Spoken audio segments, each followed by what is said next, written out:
Assalamualaikum warahmatullahi wabarakatuh.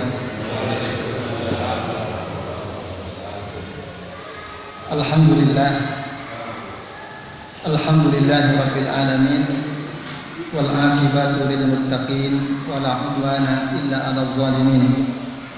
Asyhadu an la ilaha illallah wahdahu la syarika lah wa asyhadu anna Muhammadan abduhu wa rasuluh. Shadiqul wa'dil amin. Allahumma shalli wa sallim wa barik ala Muhammad wa ala ali Muhammad kama shallaita wa barakta ala Ibrahim wa ala ali Ibrahim fil alamin innaka Hamidum Majid. Amma ba'du. Bapak-bapak, ibu-ibu dan hadirin sekalian, mudah-mudahan kita semua yang hadir di majelis ini senantiasa dimuliakan oleh Allah Subhanahu wa taala. Amin ya Allah ya rabbal alamin. Alhamdulillah, pada maghrib hari ini kita bisa bertemu kembali untuk melanjutkan ngaji kitab Masailul Jahiliyah. Pada malam ini insyaallah kita akan membahas masalah yang ke-19 deh. Masalah yang ke-19 atau ya betul ya 19 ya. Masalah yang at-tasi'ata asyra yang ke-19 disebutkan, kata penulis kitab Masailul Jahiliyah rahimahullah, kata beliau, qadhuhum fi ba'dis salihin bi fi'li ba'dil muntasibina ilaihim. Mereka orang-orang jahiliyah itu biasa mencela sebagian orang-orang saleh, padahal mereka menisbatkan dirinya kepada sebagian dari orang-orang saleh tersebut. Jadi orang jahiliyah itu biasa mencela orang saleh, tapi di lain waktu mereka menisbatkan dirinya kepada orang saleh itu. Saya ikut si fulan, tapi di lain waktu dia cela si fulan yang dia ikuti itu. Atau saya mengikuti orang soleh, tapi di sisi lain ada orang soleh yang dicela-cela oleh dia. Nah, itulah orang jahiliyah.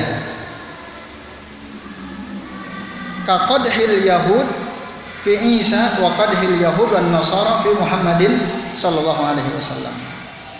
Seperti celaan orang-orang Yahudi kepada Nabi Isa alaihi salam, atau seperti celaan orang Yahudi dan Nasrani kepada Nabi Muhammad sallallahu alaihi wasallam.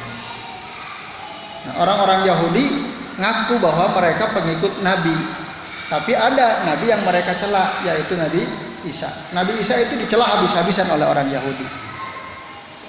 Disebut waladu azaniyah, anak pezina, karena ibunya melahirkan tidak ada bapaknya. Tentu saja Isa sakit hati, ibunya juga sakit hati, dibilang sebagai ibunya dibilang pezina. Nabi Isa sendiri disebut waladu azzani, anak seorang wanita pezina. Nah, akhirnya Nabiullah Isa alaihi salam marah beliau. Lalu ketika beliau marah, melaknat orang-orang Yahudi yang menuduh ibunya sebagai pezina, supaya mereka jadi khinzir, ya, babi. Nah, akhirnya dalam beberapa riwayat disebutkan orang Yahudi yang menghina Nabi Isa dan ibunya itu jadi babi, al-khanazir, ya. Lalu kemudian tokoh-tokoh Yahudi marah, Nabi Isa dicari. Nah, lalu kemudian oleh Allah diangkat ke atas, yang khianat kepada Nabi Isa oleh Allah diserupakan wajahnya dengan Nabi Isa. Akhirnya dialah yang kemudian disalib, yang mereka anggap sebagai Ibnullah, anaknya Allah, Yesus itu yang ada di tempat ibadah mereka, padahal itu bukan Nabi Isa alaihissalam. Nah, itu bukti orang Yahudi ngaku pengikut Nabi, di sisi lain menghina Nabi. Sama orang Nasrani begitu juga, mengaku pengikut Nabi, tapi di sisi lain ketika datang ya, Rasulullah Muhammad SAW, Nabi terakhir, mereka menolaknya, tidak mau mengikuti Nabi Muhammad SAW. Padahal mereka sudah tahu dan mereka mengatakan pengikut Nabi. Nah, itu Bapak-bapak dan ibu-ibu serta hadirin sekalian, azanillahu wa iyyakum ajma'in. Nah, maka siapa saja yang menghina Nabi sebenarnya tidak pantas dia mengaku sebagai pengikut Nabi. Kadang-kadang kan ada juga tuh di antara kita dia ngaku sebagai orang Islam. Orang Islam sekarang tentu artinya adalah pengikut Nabi Muhammad, tapi dia menghina-hina Islam, menghina-hina ajaran Islam. Nah, maka orang seperti itu nggak pantas dia ngaku dirinya sebagai Muslim, tidak pantas karena dia menghina Rasul atau menghina syariat yang dibawa oleh Nabi Muhammad SAW. Jadi sama kedudukannya. Orang yang menghina langsung pribadi Nabi atau orang yang menghina, melecehkan syariat yang dibawa oleh Nabi, itu kedudukannya sama. Mereka adalah orang-orang yang tidak berhak atau tidak layak mengaku sebagai pengikut Nabi Shallallahu Alaihi Wasallam. Nah, ini Bapak Ibu dan hadirin sekalian, azanillahu wa iyyakum ajma'in. Termasuk orang-orang yang sudah jelas-jelas dalam hadis tidak boleh, dalam tuntunan syariat Islam tidak boleh, tapi dia justru memboleh-bolehkan. Jelas tidak boleh, dia bilang boleh. Nah, ini juga dia tidak layak mengaku dirinya sebagai Muslim atau sebagai pengikut Nabi Muhammad SAW. Contoh misalnya Bapak Ibu sekalian, hari Jumat kemarin kan gimana tuh di Jakarta ya, ada pesta gay gitu ya, pesta gay, ketahuan digerebek polisi kan. Nah, gay, penyuka sesama jenis, laki suka kepada laki-laki, berhubungan seksual dengan sesama laki-laki, ketahuan. Nah, ini nggak tahu sih, nggak dipublis ya KTP-nya apa, agamanya. Mungkin bisa jadi ada juga sebagian dari mereka Muslim, bisa jadi. Nah, karena di antara aktivisnya, maaf saya sebut saja namanya, Hartoyo itu ya. Mungkin Bapak Ibu kalau ngikuti itu. Nah, dia kadang-kadang tampil seperti ustadz gitu, pakai baju koko, pakai peci, diundang di TV ngomong. Nah, dia termasuk orang yang membela para pelaku gay yang digerebek polisi itu. Nah, padahal itu jelas-jelas min amali kaumi Lut, dari perbuatan kaum Nabi Lut, haram jelas. Bahkan Rasul mengatakan, nah, barang siapa yang menemukan wajada kauman ya'malu bi amali qaumi Lutin, barang siapa yang menemukan suatu kaum melakukan perbuatan seperti perbuatan kaum Nabi Lut, nah, faqtulu al-fa'ila wal maf'ul. Rasul tegas, faqtulu al-fa'ila wal maf'ul, bunuhlah yang aktif maupun yang pasifnya, itu dibunuh dua-duanya, jelas. Tapi kok ada orang membela? Maka orang yang membela-bela perbuatan yang menyimpang dari syariat Islam itu sesungguhnya dia tidak berhak menisbatkan dirinya kepada pengikut Rasul Muhammad SAW. Nah, ini bapak-bapak dan ibu-ibu serta hadirin sekalian, azanillahu wa iyyakum ajma'in. Nah, termasuk ada juga orang menisbatkan dirinya bahwa saya ini Asy-Syafi'i, saya Maliki, saya Hambali, saya Hanafi misalnya. Dia menisbatkan dirinya kepada mazhab yang 4. Karena saya bermadhab Hanafi, fa ana Hanafiyun. Karena saya bermadhab Imam Asy-Syafi'i, kepada Imam Asy-Syafi'i, fa ana Asy-Syafi'i. Karena saya bermadhab kepada Imam Malik, dia bilang ana Maliki. Lalu ada orang bermadhab kepada Imam Ahmad, dia bilang ana Hambali. Lalu di antara para pengikut 4 imam madhab ini ada yang sangat fanatik kepada guru-gurunya, kepada imam madhabnya. Ketika disodorkan kepada mereka suatu dalil yang jelas sahih, jelas makbul hadisnya, tapi perkataan imamnya itu lemah karena bertentangan dengan dalil yang sahih, dia tetap bersikukuh untuk berpegang teguh kepada pendapat imamnya. Karena saya Asy-Syafi'i, ya saya ngikutin Syafi'i. Kalau ada dalil ternyata bertentangan dengan kaulnya Imam Asy-Syafi'i, saya tetap ikut Imam Asy-Syafi'i. Dia menisbatkan dirinya kepada Imam Asy-Syafi'i atau kepada imam-imam yang lain. Nah ini padahal para al-a'immah, ya, imam-imam yang 4 itu jauh-jauh hari mereka sudah tegas mengatakan, kalau saya baca dalam kitab Al-Aslu fi Sifati Sholatin Nabi ka'annaka taraha min at-takbir ila taslim yang ditulis oleh Syekh Nasiruddin Al-Albani rahimahullah. Di muqaddimah kitab tersebut, ini ada 3 jilid ya, dikutip pendapat-pendapat imam 4 mazhab itu. Misal perkataan Abu Hanifah, beliau bilang begini, la yahillu li ahadin an ya'khudha bi qaulina ma lam ya'lam min aina akhadnahu. Tidak halal bagi seseorang untuk mengambil perkataan kami yang kemudian dia bersandar pada perkataan kami ini, ma lam ya'lam min aina akhadnahu, selama dia tidak paham, tidak tahu dari mana sumber perkataan kami ini atau dari mana dalilnya. Nah, ini peringatan dari Abu Hanifah. Jadi kalau kita mau mengutip pendapat beliau, harus tahu dulu Abu Hanifah ngomong A, dalilnya mana. Kalau enggak, kata beliau, jangan diambil. Tegas, bahkan tidak halal. Beliau sendiri mengharamkan. La yahillu li ahadin an ya'khudha bi qaulina ma lam ya'lam min aina akhadnahu.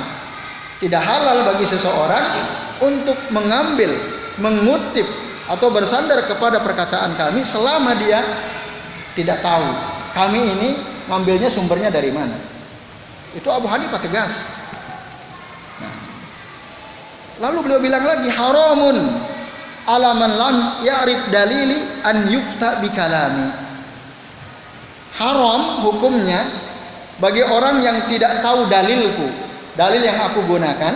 Ini kata Abu Hanifah. Lalu kemudian dia berfatwa dengan bersandar kepada perkataanku. Itu nggak boleh. Abu Hanifah bilang seperti itu. Nah, ini luar biasa. Ya. Jadi beliau mengharamkan. Kalau nggak tahu dalilnya, dari mana dalil yang aku ambil sehingga aku mengatakan perkataan A atau B, ya nggak usah ambil. Haram bahkan hukumnya. Itu kata Abu Hanifah. Lalu beliau bilang lagi, idza qultu qaulan, kalau aku mengatakan suatu perkataan yukhalifu kitab Allah Ta'ala wa khabara ar-Rasul sallallahu alaihi wasallam, dan perkataanku ini, kata Abu Hanifah, menyelisihi kitab Allah dan sunnah Rasulnya, fatruku qauli, maka tinggalkanlah perkataanku itu, jangan dipakai. Nah, ini kan dahsyat ini kata-kata ulama ini. Kalau kita betul-betul mengikuti pendapat beliau, maka saat kita nggak tahu dalilnya, jangan diambil, tinggalin. Apalagi kalau ternyata perkataan Abu Hanifah bertentangan dengan Al-Quran dan Sunnah. Itu Bu sekalian. Nah, satu contoh misalnya, Abu Hanifah itu pernah berfatwa bahwa kalau ada orang beli kambing itu yang musorroh, ya. Musorroh itu yang oleh si pemiliknya ditahan susunya, tidak diperah, sengaja biar kelihatan banyak susunya, gitu ya. Itu namanya ya, al-ibil atau al-ghanam al-musarrah namanya, tidak diperah, dibiarkan, lalu kemudian orang tertarik beli. Nah, kata Nabi, maka orang yang membeli kambing atau unta atau sapi di kita yang tadi didiamkan tidak diperah susunya, falahu ya khairu nazarain, maka dia punya 2 pilihan orang yang belinya. Ayyumsikaha, pilihan pertama, dia boleh ambil kambing atau sapi itu, artinya karena dia sudah beli ya sudah, padahal dikecolek gitu. Hari pertama kelihatan bagus, susunya banyak, diperes banyak. Hari kedua udah habis, nggak ada lagi susunya. Apalagi hari ketiga. Nah, kata Rasul, falahu khairu nazarain. Dia punya 2 pilihan. Ayum sikaha, pilihan pertama, dia pertahankan kambing atau sapi atau unta itu, tidak dibalikin.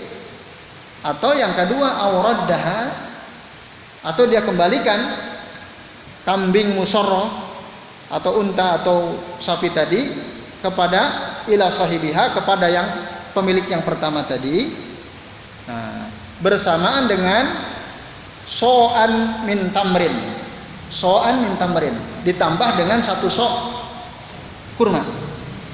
Seandainya Bapak Ibu gitu ya, beli kambing, kayaknya bagus nih kambingnya, susunya banyak. Pas dibawa pulang ke rumah diperah banyak hari pertama, hari kedua habis, hari ketiga habis. Nah, itu namanya ghanam musharraf. Kalau begitu, Bapak Ibu punya hak untuk mengembalikan. Balikin kambing itu ke si pemiliknya. Tentu saja uangnya kita ambil lagi.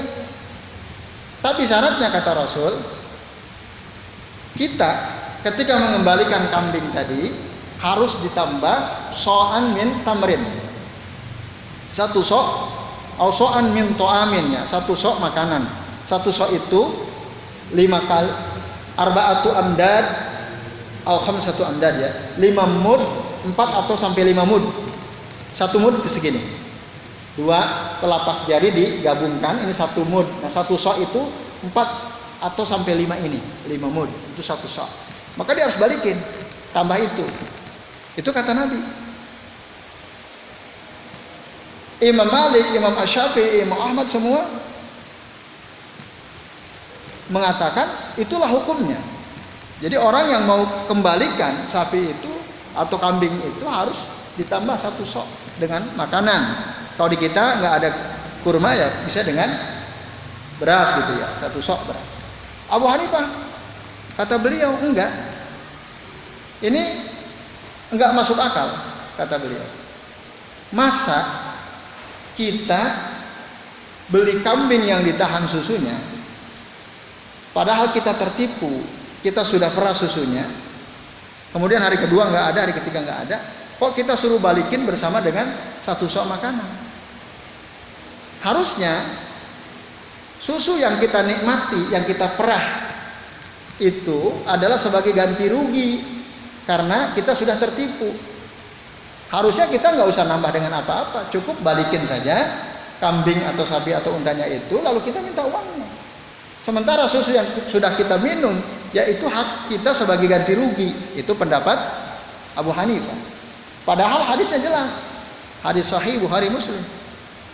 Nah, itu kadang-kadang ada seperti itu. Tapi kalau kita kembali kepada apa yang beliau katakan, idza qultu ya qaulan yukhalifu kitaballah wa khabar Rasul sallallahu alaihi wasallam fatruku qauli. Nah, beliau sudah bilang, dalam hal itu apa yang dikatakan oleh Abu Hanifah bertentangan dengan sunnah Rasul. Kita nggak usah ambil.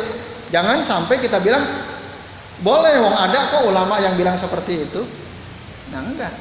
Kan kadang gitu ya. Ada orang mengatakan yang penting ada ulama yang mengatakan boleh, ya boleh. Walaupun ulama lain bilang nggak boleh, ya kita boleh semua. Tidak, kalau nggak ada dalilnya. Kadang-kadang ulama berbeda pendapat, masing-masing memang ada dalilnya dari hadis. Kadang-kadang sama kuatnya, kadang-kadang satu kuat satu lemah, atau kadang-kadang yang satu punya dalil dari sunnah, yang satu hanya pendapat pribadi saja. Nah, dalam konteks yang ketiga ini jelas kita tinggalkan pendapat pribadi ulama tadi, kita ikuti dalil. Itulah juga pesan Abu Hanifah, fatruku qauli. Nah, jadi Bapak Ibu, ini penting kita garis bawahi bahwa tidak setiap suatu perkara hukum yang para ulama berselisih dalam perkara tersebut lalu kemudian kita boleh mengikuti terserah yang kita mau. Tidak, kita harus teliti dulu dalilnya. Nah, ini seperti misalnya perayaan tanggal 10 Muharram, Asyura, memperingati hari Asyura, boleh atau tidak? Tidak boleh. Orang-orang Syiah memang memperingati hari Asyura itu, mukul-mukuli gitu ya, diperingati. Tapi ada kiai justru harus kita hidupkan. Bapak-bapak mungkin ada yang pernah lihat video gitu, Kiai gondrong orangnya. Saya nggak usah sebutin namanya gitu. Ini harus dihidup-hidupkan. Karena dalam peristiwa Karbala itu ada cucu Rasul yang dibunuh. Siapa namanya? Husain bin Ali bin Abi Thalib radhiyallahu anhu. Harus kita hidupkan supaya umat tahu. Maka kita peringati. Kata dia begitu. Nah, akhirnya ada sebagian kaum muslimin ngikutin. Ada pondok di Jogja ini, dia ngerayain hari Asyura. Waduh, saya bilang ini pesantren itu ngadain hari raya Asyura. Nah, ketika pengurusnya ditanya, kok dirayain? Ya kan ada ulama yang membolehkan. Nah, jawabannya ada ulama yang membolehkan. Padahal dulu waktu Rasul masih hidup di Madinah, beliau melihat orang-orang Yahudi itu selain puasa, mereka berpesta juga. Kalau kita baca hadis-hadis yang berkaitan dengan hari Asyura itu, orang-orang Yahudi mereka berpesta, menjadikan hari itu sebagai hari raya Id mereka. Memakaikan anak-anaknya pakaian yang bagus-bagus. Ketika Rasulullah melihat, nah, khaliful Yahudi, selisihi orang-orang Yahudi, tapi Rasul fasumu, puasalah kalian. Hanya puasa tok yang disuruh oleh Nabi SAW. Tidak ada peringatan. Mana yang kita ikuti? Hadis Nabi atau perkataan orang yang dianggap ulama tadi yang membolehkan? Hadis Nabi. Gitu. Tapi ada orang bilang gitu, yang penting ada ulama ngomong yang boleh kan? Boleh. Nggak bisa begitu. Karena semua ulama yang 4, kalau nanti akan saya sampaikan, pasti mereka ngasih batasan. Abu Hanifah jelas sekali tadi. Idza qultu qaulan yukhalifu kitaballahi wa khabar Rasul sallallahu alaihi wasallam, maka patruku qauli. Kalau ada perkataanku berselisih, menyelisihi Al-Qur'an, kitab Allah dan sunnah Rasul, tinggalkan perkataanku. Itu kata Abu Hanifah. Imam Malik juga begitu sama.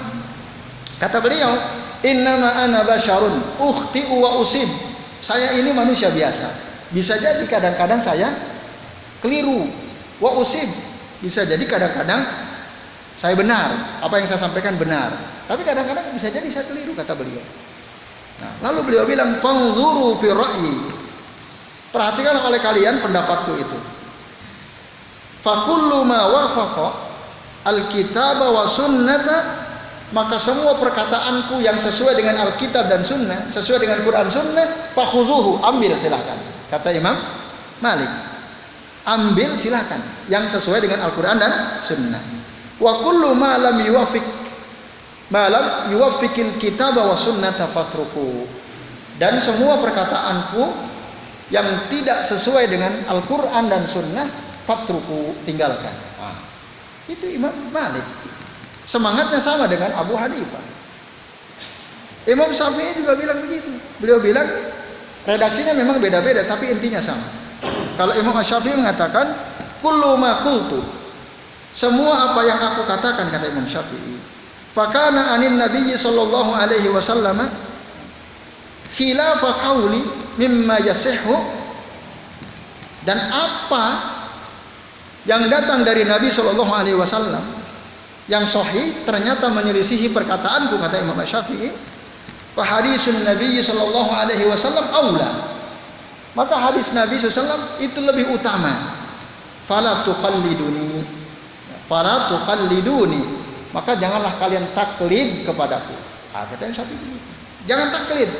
Pokoknya kalau perkataanku ini ternyata tidak sama dengan hadis Nabi yang lebih utama untuk diikuti, jangan kalian taklid kepadaku. Contoh misalnya di Indonesia ini kan banyaknya orang ngaku bermadhab Syafi'i. Bapak Ibu, kalau panjenengan wudu, waktu mengusap kepala berapa kali? 3 kali apa 1 kali? Berapa? 1 kali ya. Nah, 1 kali. Caranya gimana? Caranya dari depan ke belakang, kembali ke depan, masukkan jari telunjuk ke dalam telinga, jari jempol di luar, seperti ini. 1 kali marratan wahidah. Imam Syafi'i bilang berbeda dengan imam-imam yang lain. Dalam mazhab Imam Syafi'i, ketika mengusap kepala itu boleh hanya ya minimal kena beberapa helai rambut di atas ubun-ubun, gitu kan? Pernah dapat keterangan seperti itu? Pernah ya? Nah, jadi gini, ambil air, gitu. Pernah melakukan itu? Saya pernah dulu ya. Sebelum mondok yang diajari waktu kecil seperti itu. Waktu saya di pesantren baru ternyata itu dalilnya tidak kuat. Nah, ya waktu kecil begitu. Nanti setelah gini telinga disendirikan. Nah, telinga disendirikan. Itu memang di madhab Syafi'i seperti itu. Gimana Pak? Masih banyak kan? Masih banyak. Yang ngaku-ngaku madhab Syafi'i masih banyak. Seperti itu caranya. Padahal tidak pernah ada satupun hadis dari Nabi seperti itu. Nah, memang Nabi pernah wudu. Waktu itu beliau menggunakan al-imamah. Imamah itu penutup kepala yang dari surban diikat-ikat, itu imamah namanya. Nah, waktu beliau memakai imamah kemudian mau wudu, beliau memang mengusap ya ba'da sya'rihi, sebagian dari rambut kepalanya, akan tetapi beliau mengusap al-imamah, mengusap imamahnya. Nah, itu surbannya diusap juga, tidak hanya sekedar gini, tapi diusap karena memang tertutup, yang lainnya oleh imamah, kena sedikit lalu diusap oleh Nabi. Nah, lalu Imam Asy-Syafi'i berkesimpulan berarti boleh mengusap hanya sebagian rambut saja. Itu ijtihad Imam Asy-Syafi'i, pandangan beliau. Tapi ulama-ulama lain, mazhab yang lain enggak, ya semua. Kalau toh kita pakai imamah, misalnya imamah, kalau peci harus dicopot karena peci kan gampang. Kalau imamah repot gitu ya. Kalau peci ya copot, usap seluruhnya. Nah, ini berlaku untuk ibu-ibu, kaum wanita, kalau wudhu di tempat terbuka, gitu ya. Sehingga kalau membuka jilbab tidak memungkinkan. Ya sudah, kenai beberapa helai rambut, diubun-ubun, kemudian usap jilbabnya, diusap. Namanya mengusap itu beda dengan membasuh. Kalau membasuh kan airnya banyak. Mengusap itu nanti dalam hadis diterangkan, waktu ngambil air dicipratkan begini. Nah, ini hanya sekedar basah lalu diusap. Nah, itu. Maka ibu-ibu itu yang dipraktekkan ketika wudhu di ruangan terbuka. Nah, tapi ada orang kekeh, ya ini yang paling benar. Yang paling benar seperti ini, maka masih banyak orang seperti itu. Ketika kita kasih tahu, enggak, ini yang benar, ini madhab saya seperti ini.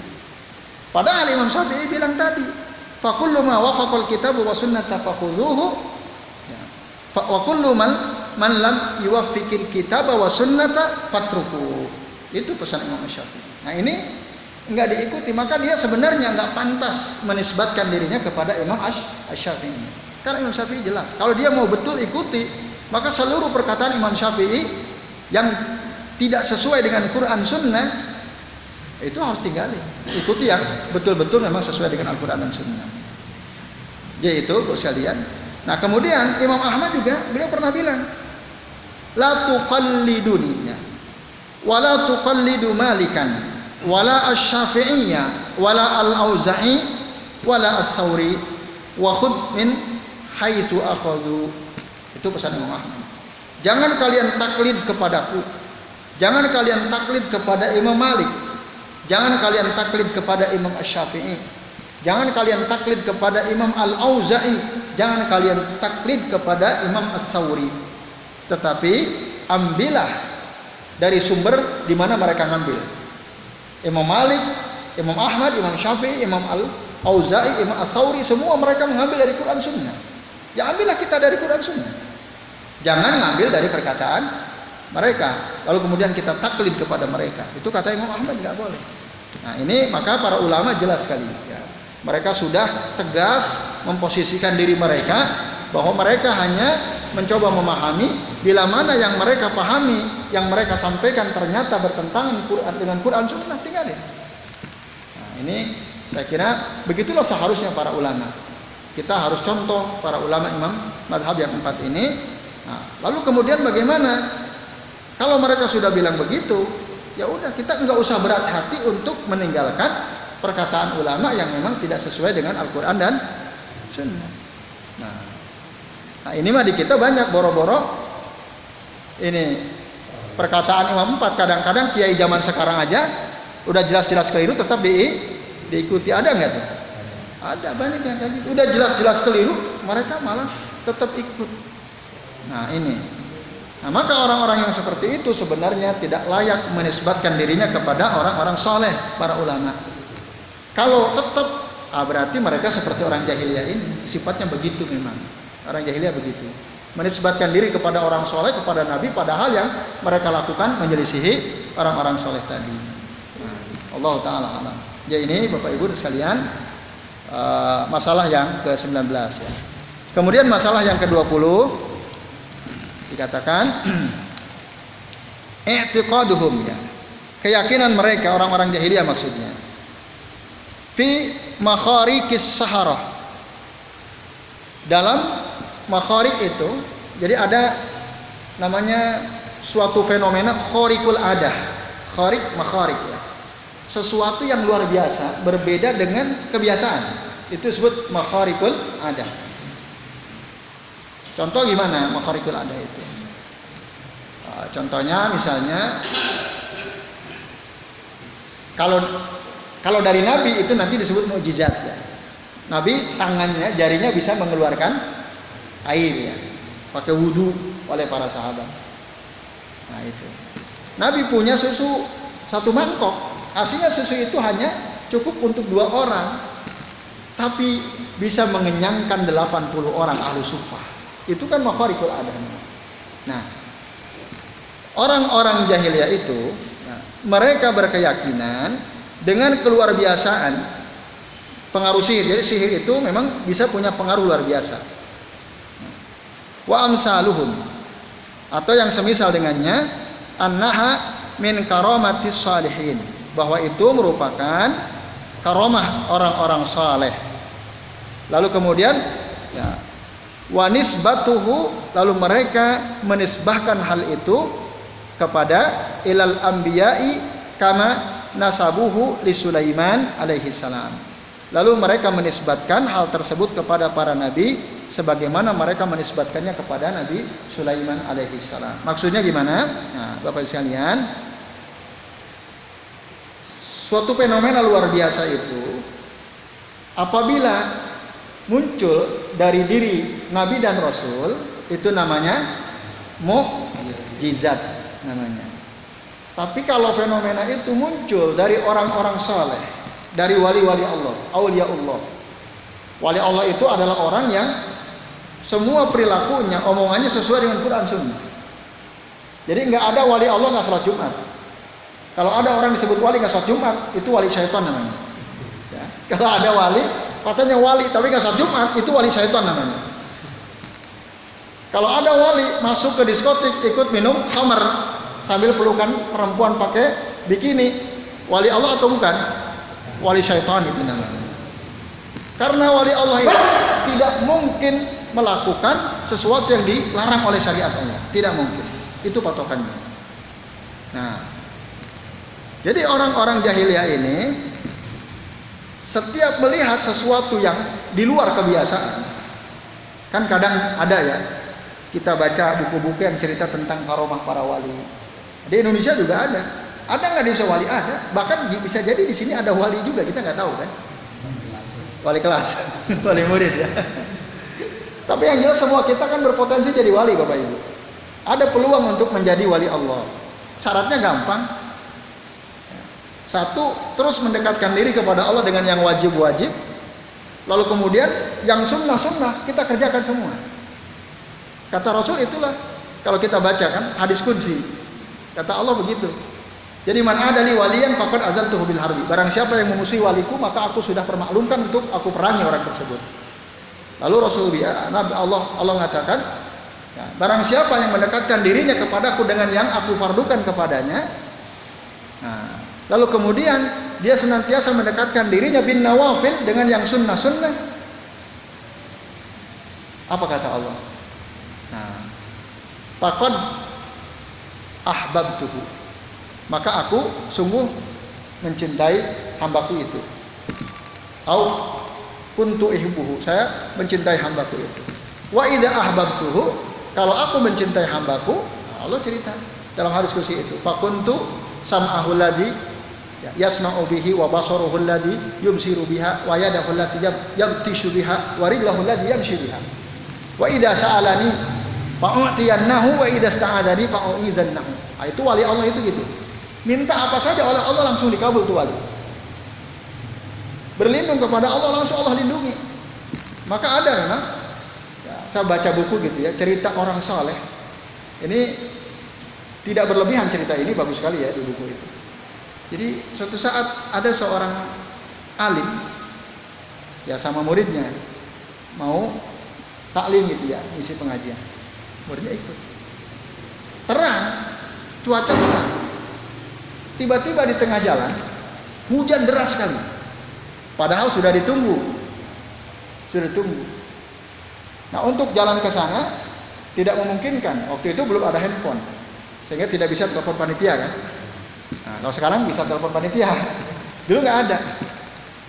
Lalu tiba-tiba datang orang membawakan payung. Tidak dikenal orang itu. Tahu-tahu nawarkan payung ini Pak, payung. Bapak mau kemana? Nah, itu. Jadi mungkin terbersih dalam hatinya, Allah, saya harus segera sampai ke sana, gimana caranya? Nah, Allah datangkan orang bawain payung sampai. Nah, itu idza sa'alani fa'utiyanna. Allah pasti jamin Allah beri. Nah, itu wali. Bapak Ibu dan hadirin sekalian. Nah, tapi wali Allah itu pasti tidak akan menyimpang dari syariat Allah Subhanahu wa taala. Wali itu pasti tidak akan menyimpang. Kalau ada penyimpangan itu bukan wali. Bukan wali Allah maksudnya, tapi auliyaus syaitan. Itu wali syaitan. Nah, orang jahiliyah ini ya, mereka itu pokoknya kalau ada sesuatu yang luar biasa dari seseorang, nah, apalagi orang itu katanya soleh, katanya kiai, katanya punya banyak murid, katanya punya pesantren misalnya.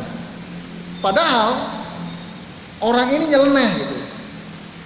Kadang-kadang ya tadi Jumat tidak sholat, jamaah sholat tidak pernah.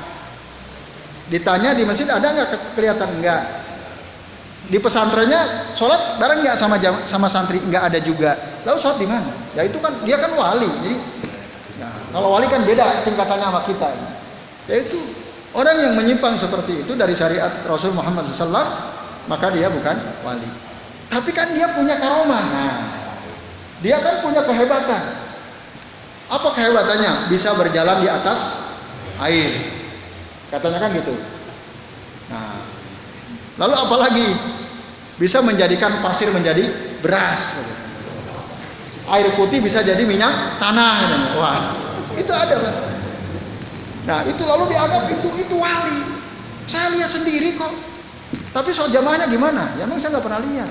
Nah, orang jahiliyah, pokoknya selama orang tersebut punya sesuatu yang aneh tadi, makharikus sahara, yaitu karomah, maka mereka akan mengikuti dan menisbatkan diri mereka kepada hal tersebut.